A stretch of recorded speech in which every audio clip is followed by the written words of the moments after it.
Good afternoon, everyone. I am pleased to introduce Professor Mark Bernstein, Purdue's Joyce and Edward E. Brewer Chair in Applied Ethics.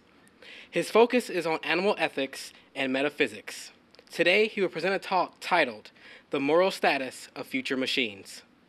Please take a moment to silence all electronic devices. Thank you. And enjoy.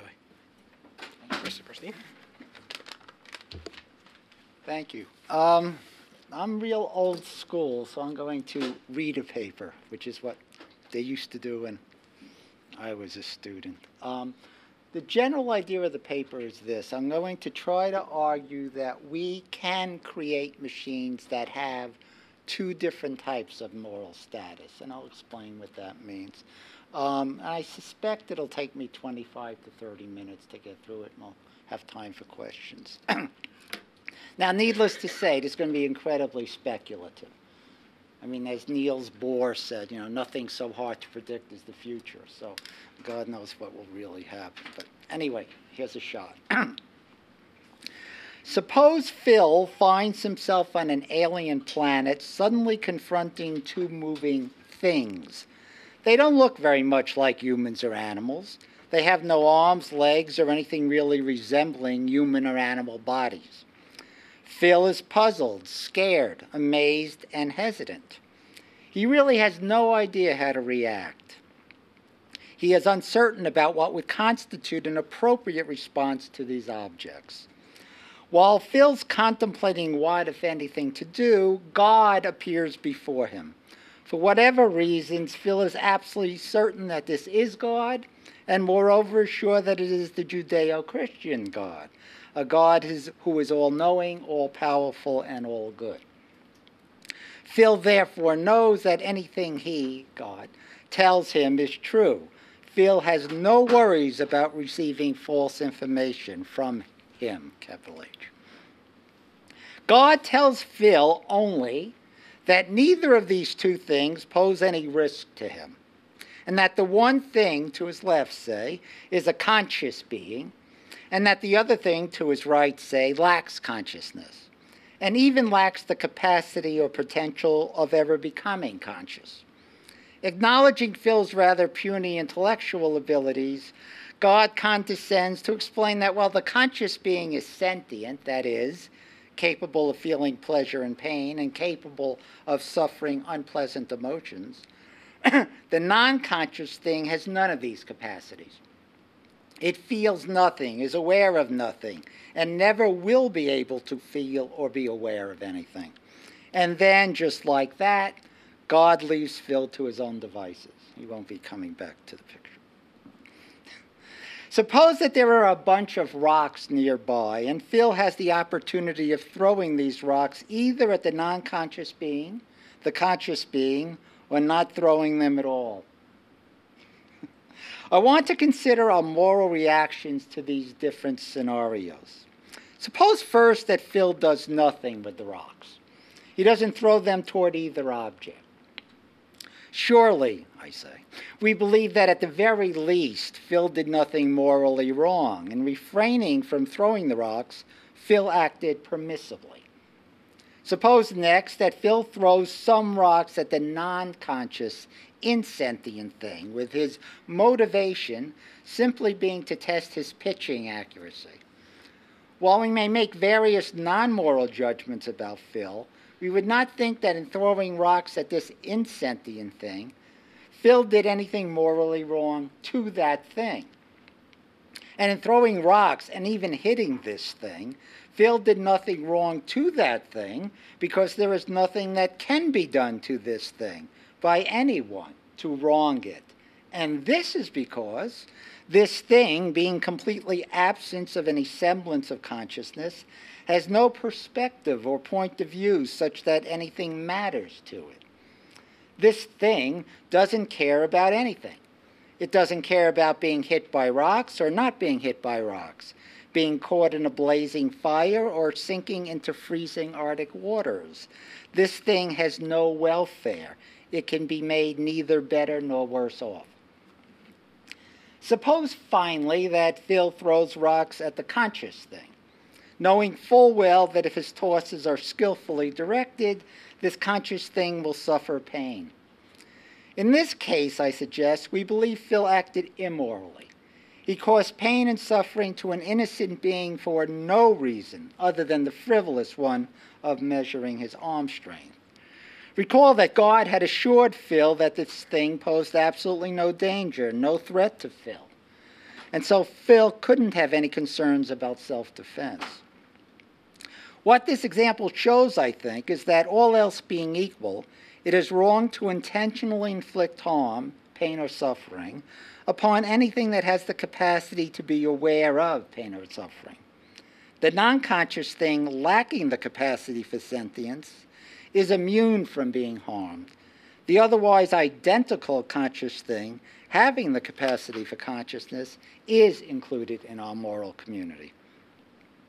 While in deliberating how to act, we don't need to take the interests of a non-conscious thing into account. There are no such interests, and so we couldn't take them into account even if we wanted to. We do need to take into account the interest, the welfare, the well-being of any conscious thing. Here's the handy aphorism that kind of summarizes this. Whatever can be a member of our moral domain is a member of our moral domain. Let's call those individuals that can be part of our moral community, those individuals with the capacity for sentient experience, those whose welfare can be affected by the actions of others, moral patients. Moral patienthood transcends species borders. Many, though not all, non-human animals are moral patients. I trust I need not argue to this enlightened group that dogs, cats, and chimpanzees can suffer. If not, we probably should abolish and demolish our vet school. On the other hand, I doubt amoeba and paramecia can suffer, but I'm willing to be proven wrong. Most, but not all, humans are moral patients. I'm sure everyone here can feel pain and suffer in non-painful ways. Think of suffering boredom or grief or shame, which aren't painful. But there are some humans, those who suffer from anencephaly, for example, who in virtue of lacking a brain, lack sentience entirely. All right, what about machines? As of now, machines are excluded from our moral community. They are not moral patients. Our present computers cannot feel. They have, to use Gerard Manley Hopkins' elegant phrase, to me elegant, no inscape, nothing going on inside. But could they, the computers? That is, in the future, could human-made artifacts have the capacity for sentient experience? Could we humans create, from scratch, so to speak, a thing significantly similar to the conscious being that Phil encountered on an alien planet? My somewhat qualified answer is yes. Humans have the capability of creating non-human sentient life. Here's why. On what I take to be the most common scientific view of the world, at bottom, the universe is, as Hobbes said some 350 years ago, simply matter in motion. At root, we humans are just a bunch of molecules, broken down further to atoms, to electrons, protons, neutrons, electrons, broken down still further to positrons, quarks, and strings, that once configured in a certain way and embodied in a particular kind of casing, become conscious. So it's all this material stuff, you got all this space, and somehow, God knows how, they come together and you get a conscious thing. Somehow, in some way, be it caused by God or evolution or from some alien beings, we have developed from these building blocks and have, for the most part, become conscious sentient beings. I see no theoretical hindrance to why we humans couldn't play the role that God, evolution, or other aliens played for us relative to the creation of non-human consciousness. Now, of course, just because I don't see any theoretical impediments doesn't mean that there aren't any. Maybe there are some biological, physical, psychological, or physiological laws that prohibit us, for some reason, from constructing other individuals that are like us, at least insofar as they share the capacity for consciousness. But it would be odd to believe that there must be certain laws that we can know a priori, that is, without doing any scientific research from the get-go, that there are laws of nature that inevitably frustrate any attempt that humans might make in creating conscious life. After all, we know, since we know that we are conscious, that there are no laws that made it impossible for evolution to produce conscious beings, if indeed evolution was the mechanism that affected our existence, and that there are no laws that prohibited aliens from creating conscious creatures, if indeed this was the mechanism by which we came into existence. And there are no laws, as if there could be any anyway, that made it impossible for God to create conscious creatures, since, again, we exist. In my view, the real threat to our capacity to form machines that are conscious, and so the real threat to us being able to manufacture moral patience, comes from the possibility that consciousness itself is a fundamental or basic property of the world. Notice that in my earlier materialistic scientific picture of the world, the one that, as best I know, currently dominates the scientific viewpoint, that the fundamental, basic, non-composite stuff of the world, the building blocks of the world from which everything else is constructed are, and now take your pick, atoms, quarks, strings, fluctuations, and so forth. Most salient is what is not on the list, consciousness. That is, consciousness is thought of as being what's so-called an emergent phenomenon. Consciousness on this picture is derived from or comes about from a particular arrangement of these fundamental substances and forces. When the fundamental stuff is configured in a certain yet-to-be-understood way, consciousness arises. So you get the picture. I mean, all you get when you cut right down to it, you got atoms and quarks and mass, and those are the basic things of the world. And then out of that, somehow, in some way no one understands yet, you get conscious beings like us, if that's your materialistic view of the world. So here's an analogy. Let's say, so that's consciousness emerges, right? Comes about from these fundamental particles, somehow configured in space in certain ways. So here's an analogy. Let's say atoms are the fundamental substances. Atoms are colorless, yet arrange them in a particular way and we get color. Somehow, a piece of paper made up of colorless fundamental particles becomes a colored piece of paper. I'm assuming a type of color realism, but I'm not going to get into that. Color supervenes on the uncolored. We tend to think of consciousness in a similar way. Consciousness arises from consciousless things, be they atoms, quarks, strings, or waves.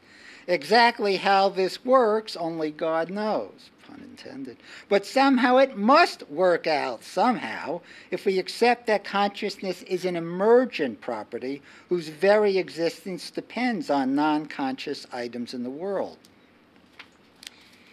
It is within this worldview, a worldview that thinks of consciousness as an emergent or derivative phenomenon, that I believe that humans can create conscious machines.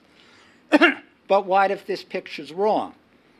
And rather than consciousness being an emergent property of the world, along the lines that we think of color, that is, instead of a fundamental property, instead of a fundamental property of the world, maybe consciousness is just one of those things that is a basic part of the world, much as we think now of atoms or whatever basic particles the scientist wishes to posit. So maybe I'm wrong, and consciousness isn't emergent, doesn't arise from these atoms being configured or so, but it's basic, just like we now think of atoms or quarks or mass or whatever. In this narrative, in the narrative where consciousness is basic, where consciousness doesn't arise from, doesn't derive from, doesn't emerge from, doesn't supervene upon anything else, then it would seem that humans couldn't build a conscious machine. We couldn't just configure a whole bunch of particles, even neurons, and then wind up with a conscious being. This isn't to say there couldn't be any conscious beings in the universe, but it would mean that they could not have been built from non-conscious materials. So my conclusion is conditional. If consciousness is an emergent property, humans can probably create moral patients, that is, sentient individuals whose well-being needs to be taken into account when we morally deliberate.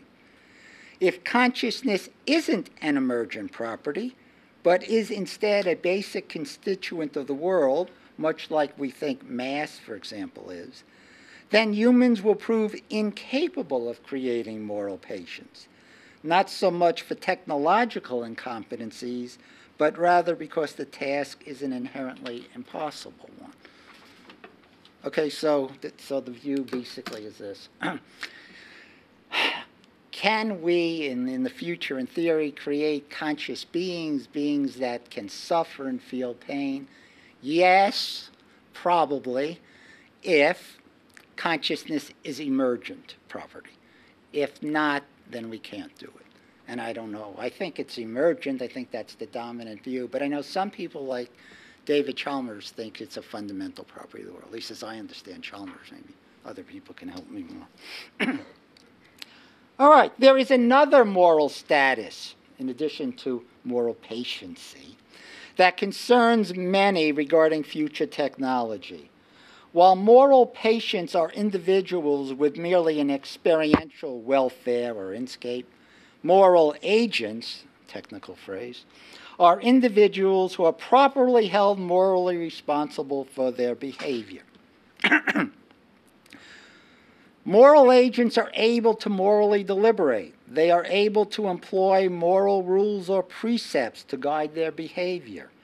As was the case with moral patiency, moral agency transcends species boundaries. There are humans who are incapable of moral deliberation, who cannot use moral rules such as it is wrong to steal and it is wrong to murder to regulate their behavior. We think of very young children, as well as some humans who suffer from severe cognitive deficits in this way.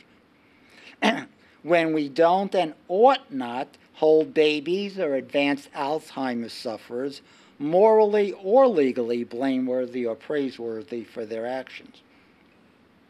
The jury on some non-human animals is still out, whether there are certain non-human animals that have moral agency. While there is no doubt that some animals are conscious, I hope we have no doubt, and so are moral patients, it's a hotly debated philosophical issue whether some animals, most notably chimpanzees, dolphins, perhaps birds and dogs, can morally reason. Be that as it may, the question presently before us is whether future technology will allow us to create beings with the capacity to think, reason, and act morally. So this should be harder to do than creating just moral patients, presumably. We gain some purchase on this question when we ask ourselves why we do not, and believe it wrong too, attribute moral responsibility to babies and the severely mentally impaired. I think at root the problem is that we think that these two groups of humans are incapable of self-reflection. Babies and even the very cognitively disabled can act. They can make purposive and intentional movements, but what they can't do, so we presume, is reflect upon these actions, whether antecedent or consequent to their performance, and consider the nature of their behavior. So they can't think, they can't make plans and projects, allegedly, about what they're going to do, and after they do it, they can't start thinking, oh God, what I did was wrong, or that was a smart thing to do. That's the typical view of non-human animals. They can't assess their actions. Not only can they not assess them in moral terms, there are no thoughts that these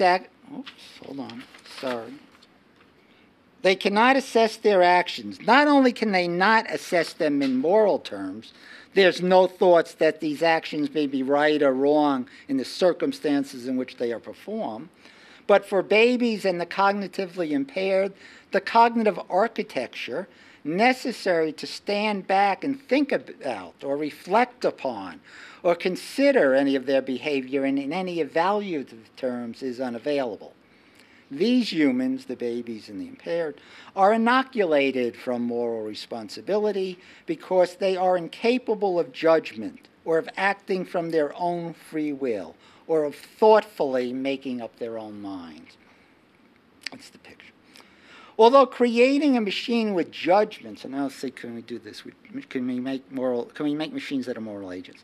Although creating a machine with judgment, with the capacity to reflect upon rules, regulations, and possible actions and make decisions accordingly, may not suffice for creating a moral agent, I think it would be a necessary condition for it. This would seem to be a serious stumbling block. We need to construct a machine that effectively can make its own choices and then freely act in conformity of its decisions. So that's what we got to do. The intuitive problem is that since we are its creators, we are the programmers and software engineers of this advanced technology, any mental life of machines would be ultimately sourced in us. The decisions, choices, and judgments of any created machines could never be their own. And if machines cannot be the original cause of these mental states, it seems mistaken to attribute moral responsibility to them. So that's kind of the big problem, I think. At least it's the one most often voiced. It is relatively easy to dispense of one worry involved in this pessimism. So there's one thing I don't think you have to worry about. We should not think that a machine's behavior must be determined. After all, we already have machines that produced undetermined and unpredictable results in the form of random number generators. So we shouldn't believe that just because we produce some artifact, that the behavior of that artifact is fixed from the start. I mean, the aphorism there, you might say, is machines need not be mechanistic. Of course, our machine, in order to be a moral agent, an object that is justifiably held morally responsible for its actions, must be able to do more than just spew forth random behavior. That wouldn't do it. Random number generators don't think, they don't reflect, they don't make choices or decisions that manifest their states of mind. The real question, then, isn't so much whether machines are able to enact alternative behaviors, whether they have freedom in that sense, but rather whether these behaviors can ever be legitimately traced to choices and decisions that originate in the machines and not their creators. I'm optimistic, I say. After all, we do this all the time by the venerable means of reproduction. Most of the time, we bring about self-reflective, free, judgmental creatures, albeit by biological processes. But if biology is at bottom reducible to physics, if, that is, biological processes are at the end of the day just the movement of physical particles configured in a particular shape in a particular physical environment, then, in theory, we humans should be able to manipulate the physical world in a way that moral agents are produced. Need I add that this should be taken as a highly tentative proposal? All right.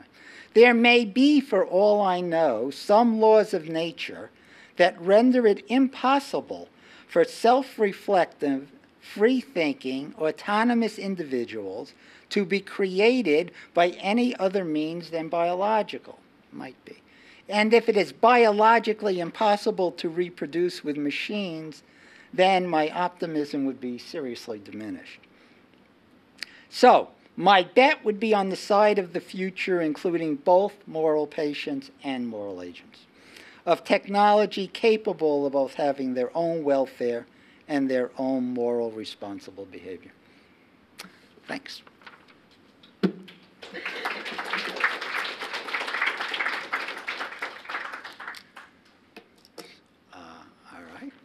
Take any questions, yeah. In the future, well, relating to your last topic point,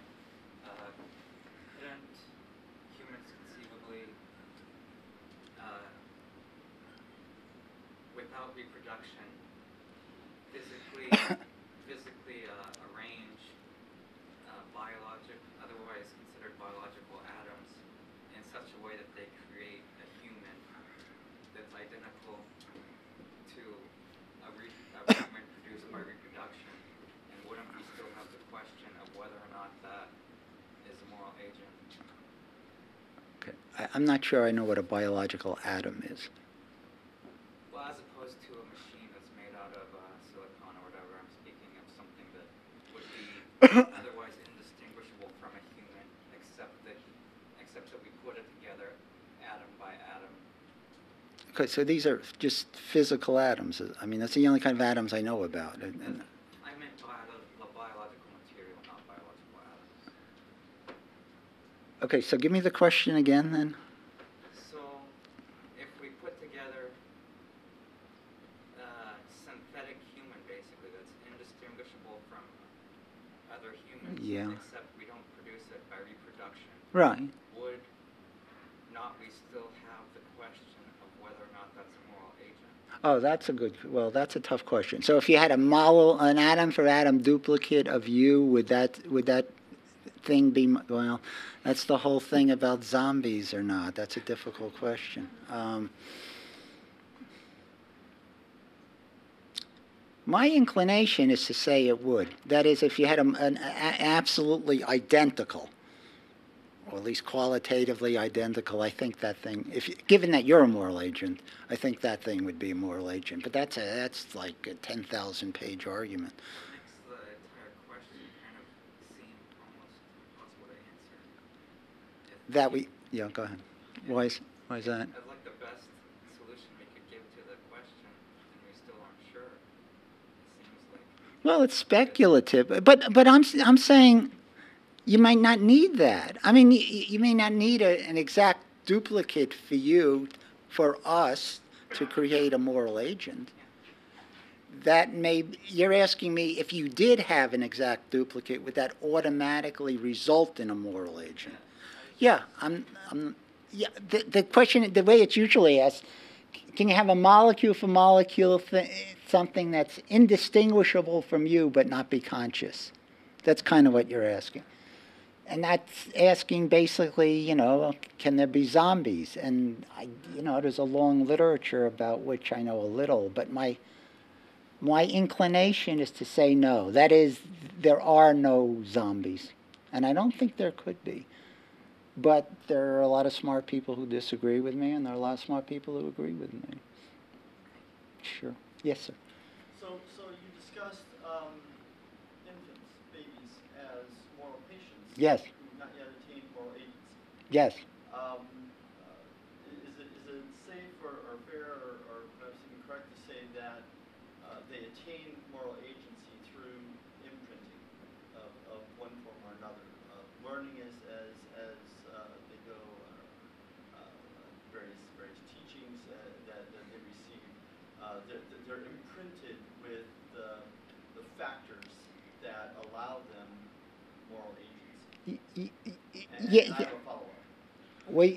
Yes, yes, comma, if what you mean by that human infants typically are born with the capacity to become moral agents. Is all that talk about imprinting reduced to that? That is, they have the innate capacity to grow, to develop to moral agents. If that's what you mean, yes. But if that's not what you mean, then I'm not sure of my answer, because I'm not clear on what you mean. Well, so that's an interesting factor, right? The innate capacity to develop Yeah. agency.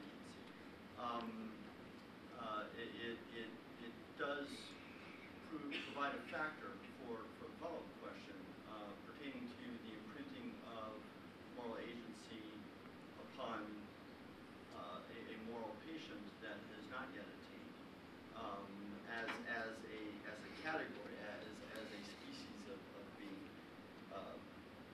For instance, if in fact dogs, dolphins, what have you, are not moral agents, could they become moral agents? Yeah, well, that's a big part of my new book.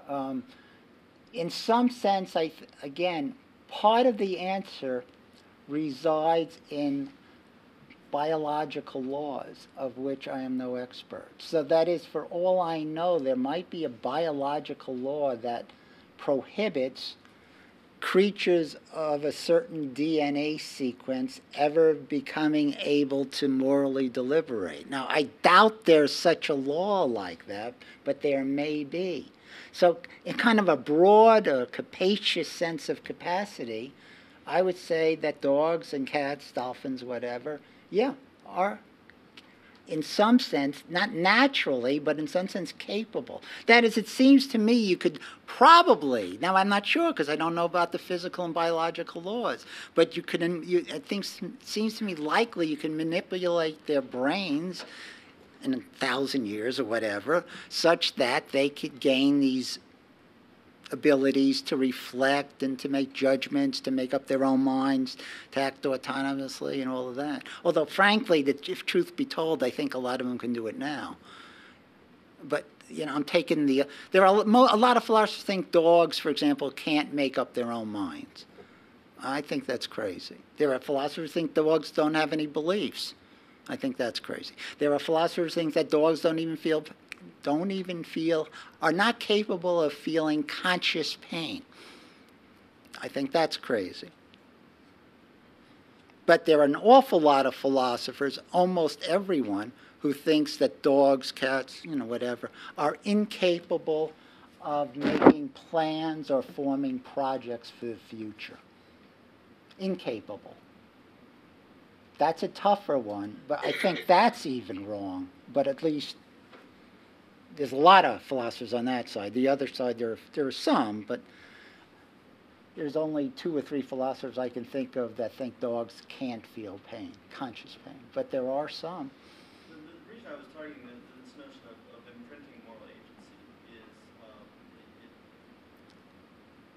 listening to you speak, I'm left wondering about such notions as categorical imperative and what have you, Yeah. and how such notions are a part of imprinting. Oh, I don't think we're imprinted with the knowledge of the categorical imperative. Well, not I'd be knowledge of that yeah. per se, but as a guiding principle, it's I think safe to say that whether you're aware of the principle or not, however you understand the consequences of your actions and the responsibility to act in a certain way, Yeah. the essence of moral action, that is a factor in moral agency. Am I allowed to disagree with that? By all means. Oh, yeah. I mean, I'm not a deontologist. I mean, you're telling me. Let me put it in a nicer way.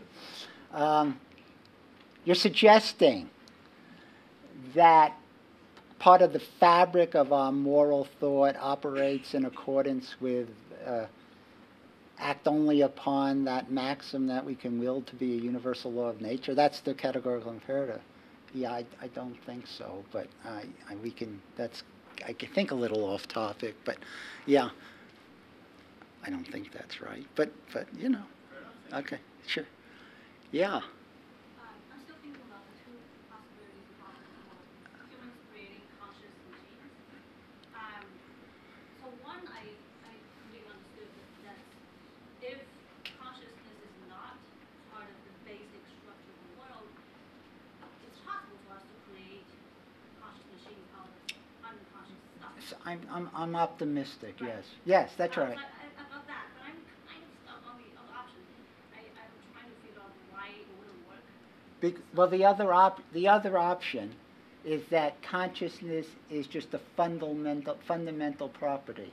So, if it were just like we can't create mass. Let's just take mass as I think that's in science considered a fundamental property. We can't. Mass is uncreatable, right? I mean, it's convertible. You can convert it into energy. I got that. E equals mc squared. But you can't create it.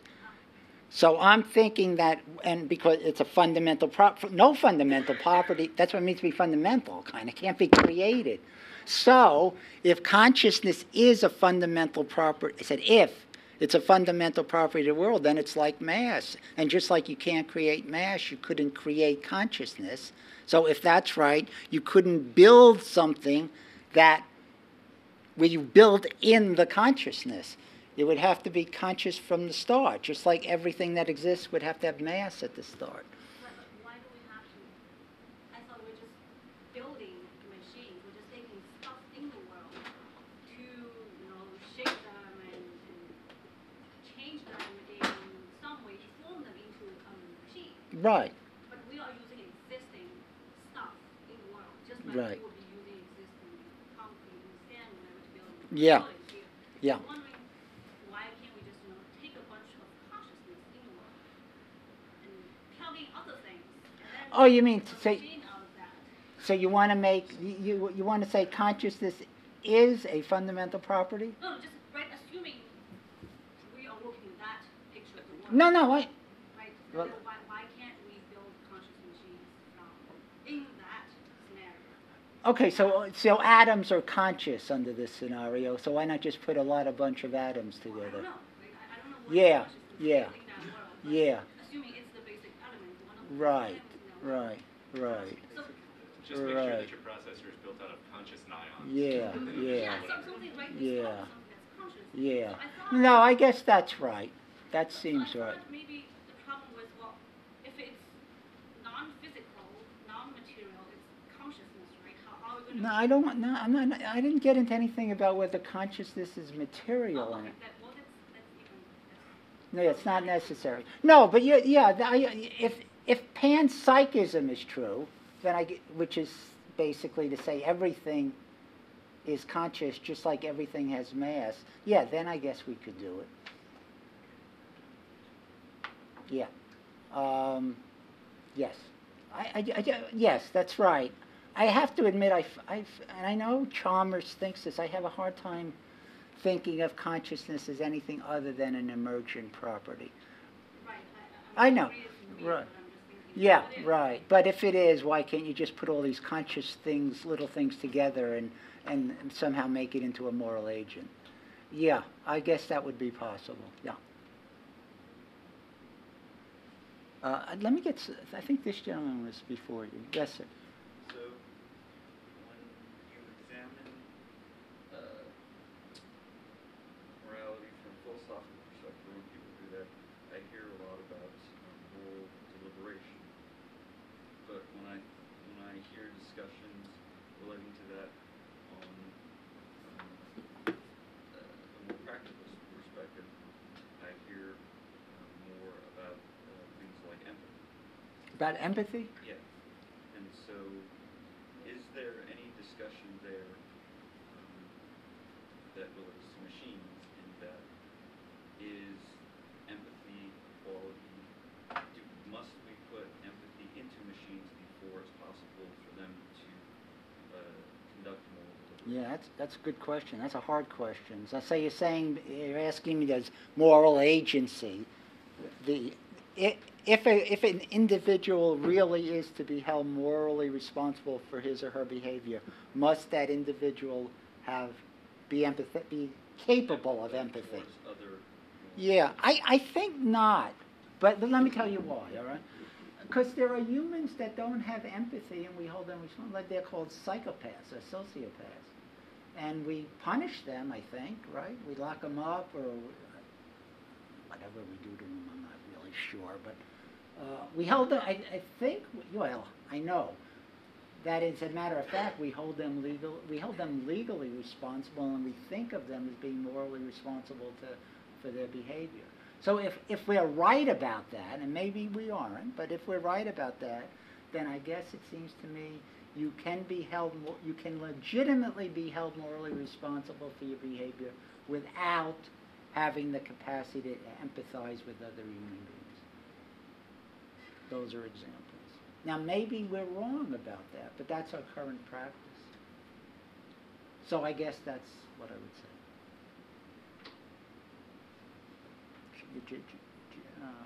Again, I'm not sure who's first here, so because I speak to you a lot. Yeah, let me get this. So if we as humans are able to create a, conscious machine that is one that feels pain, do we have a right to create a being that can feel pain? And then, if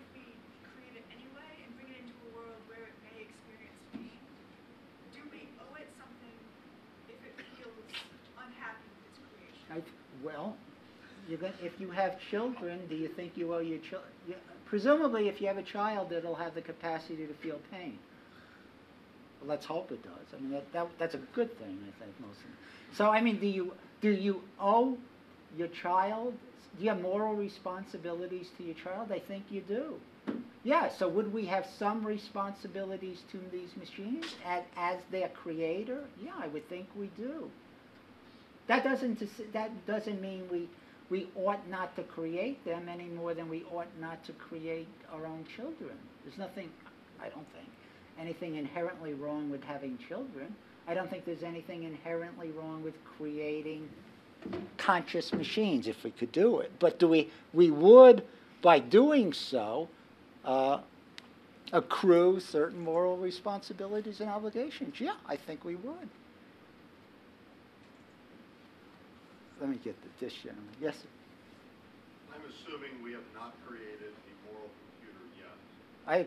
I best I know, right. Do we have a choice of creating one or not? And can we make the decision of never creating a moral computer? Yeah, well, it depends if you don't want to get to the free will issue. My answer is yes and yes. Yeah, I would think so. Why would we want to create a moral computer? Well, yeah, let me take that back. I read something, I'm serious, 2 days ago, I think in the New York Times, where in Great Britain, they have created a computer that understands the directive to save human beings. And they put a human near like a body of water, and the computer goes and takes the human out of the water or something like that. Now that's very, how should I put it, rudimentary. But that's in a way a start of a moral computer, I think. I mean, there is research that's starting like that. So, but your question was why do it at all? Why would we want to create Okay. Machines that are moral? That Well, how I about need to okay? have How? rights to, Well, oh, I'm sorry. What was the last part? that I need to treat as a moral being? Oh, well, they could be extremely useful, I would think, say in war situations or policing situations. So if somehow, we get involved in a war situation, maybe some of the sergeants, it's so much commotion going on, their moral abilities are fragmented, their attention is fragmented, so they don't make the appropriate moral decision. While if we had a moral machine, maybe it would be immune from these other distractions and all the noise and would make the morally correct decision. The one we would make if we weren't distracted by everything. So, right, so it wouldn't shoot this guy and it wouldn't, it would make the correct decision. So there might be a use for a machine that's got morality. I can envision a machine like that that's not necessarily self-conscious or that feels pain or any of these other characteristics, which would obligate me to treat it as something special, anything more than a box. Yeah, well, that gets a little bit to his question. I mean, can you really, and I'm not certain you can you make a moral decision? You're saying you can envision this, a moral decision made by something without any consciousness at all, let alone any feelings of empathy. And you think, yes, you can. I think so. Yeah, this is a cop-out, but I think it's a difficult question. I really do. And that is because I think we normally think of moral decisions being accompanied by certain moral sentiments or feelings or attitudes. And it would be difficult, but but maybe not impossible as you're envisioning to separate those. So, so my answer is I don't know. Fair enough. Thank you. All right, Jacob, do you still have your question? My question was better suited for earlier in the Oh, Q&A, discussion. So I'll let it drop. Okay.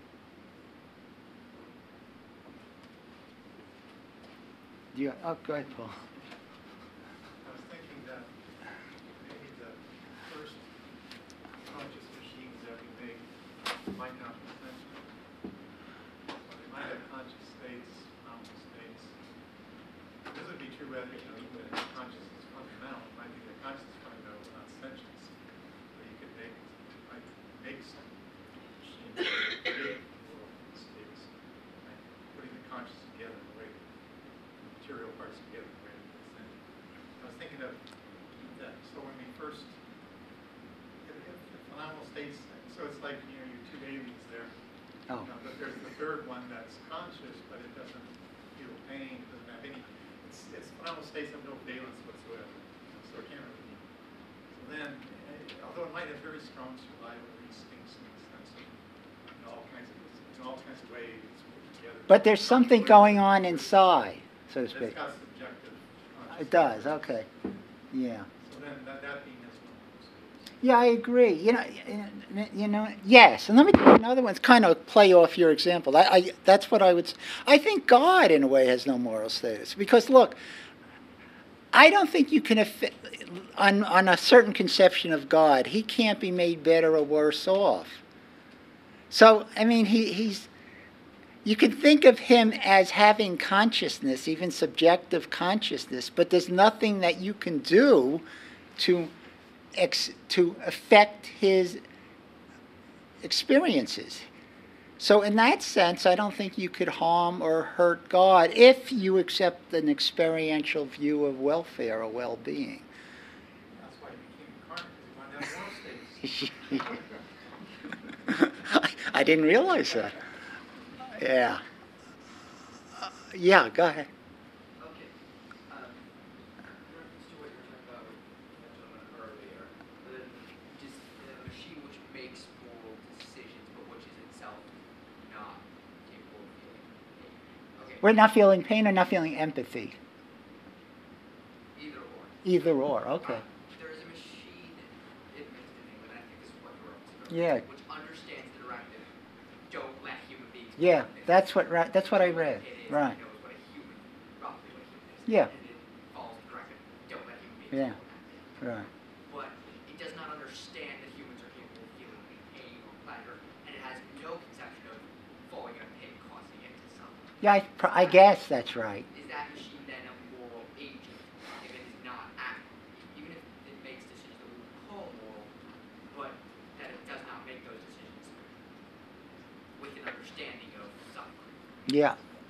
Again, it's somewhat of a verbal issue, I suppose, what you want to call it. But I'd be disinclined to call it a moral agent.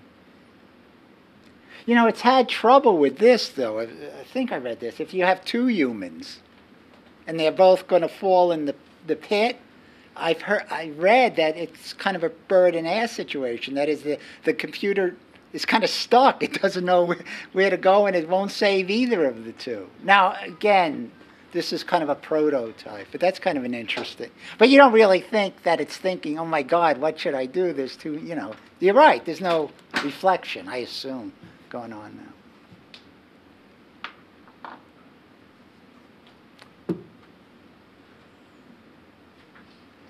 Okay. All right. Thank you.